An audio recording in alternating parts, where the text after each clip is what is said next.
this is Chef Lorious. Welcome to Calabama Cooking. Today we are making chicken parmesan. This is an easy, everyday classic. Everybody loves it and it's kid approved. What more could we ask for? All right, let's get to it.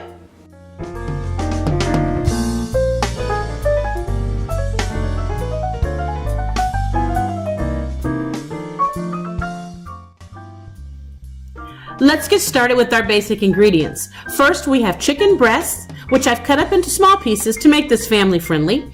And I've got some flour, some seasoned breadcrumbs, some egg wash, which is just an egg with a tablespoon of water. Also some salt and pepper, some Parmesan cheese. For the sauce, we have garlic, crushed tomatoes, and some other herbs and spices that aren't on camera right now.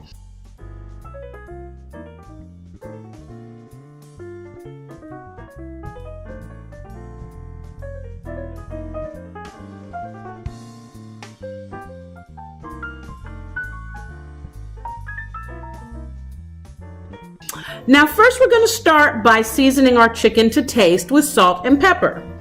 All you're going to do is put the salt and pepper on the chicken and stir it up, and then we're going to batter our chicken in a two-step process. First we're going to put it in the flour. Now I've added Parmesan cheese to the flour. I used shredded cheese today, but you know what? Grated cheese works better. Either one is fine, but just in full disclosure guys, grated cheese is better.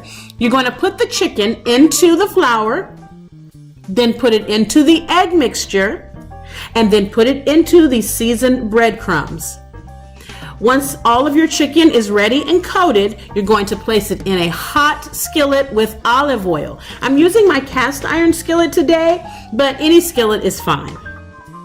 As your chicken cooks in the hot olive oil, you want to flip it about one time because you're not trying to get the chicken fully done. You're just trying to get it golden brown on the outside.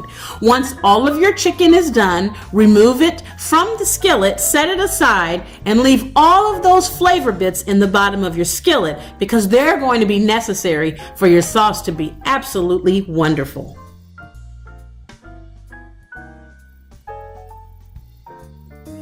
Now we're going to add garlic and our crushed tomatoes into our skillet and combine them well.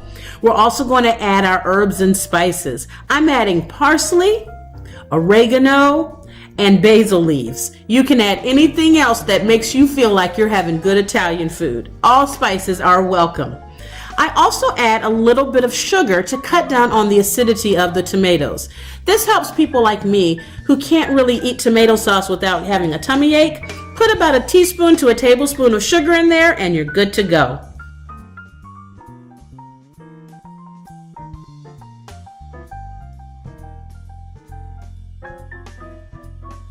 You're also going to season this to taste with some salt and pepper because those crushed tomatoes don't have any salt in them. Make sure it tastes like you want it. You can even sneak a taste of the sauce before you put the chicken back in it.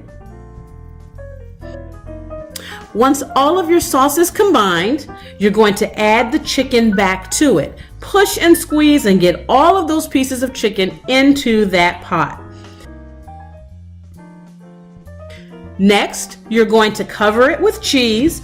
I sprinkle some different cheeses around the top of it. I just make it a nice, pretty cheesy mess, and then sprinkle some herbs on top, just so it's even prettier than it already is.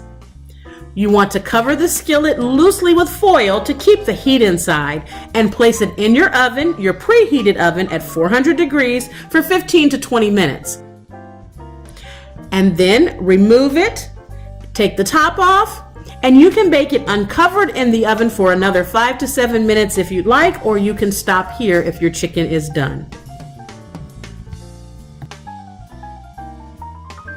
So we are done with our chicken parm. I'm here with my little guy, Aiden, and he's gonna taste it because I think this is a kid-friendly meal.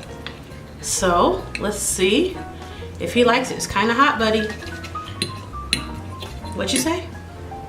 Say so they can hear you. Blow. Blow. Go now. Ready?